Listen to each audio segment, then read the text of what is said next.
Join me today as I colour another flower design from my Colouring Botanical Mandalas book. Today we're going to tackle this Ranunculus flower, which is an abstract version of the flower, and I just love how it all enfolds onto each other. So I really wanted to keep this quite simple in terms of the colours I'm using, so I decided on these two gorgeous pinks, which I love, and they blend so well together. They're just so pretty, and you can see that I'm putting the dark down first, pretty much just around the edge of the petal, and then going in with the pink, and then creating just this lovely, just gorgeous effect that you get when you do the blending. So I'm going to do exactly the same in the centre of the flower.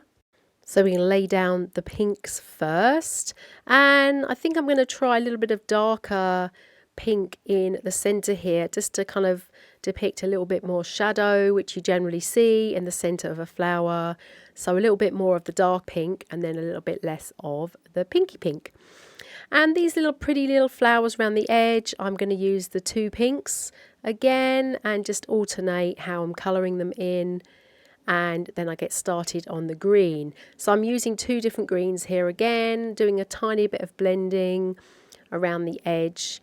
And I just, pink and green, I guess, are two of my colours that I do love to create with, and I love to colour with these as well. I think they just are so lovely together.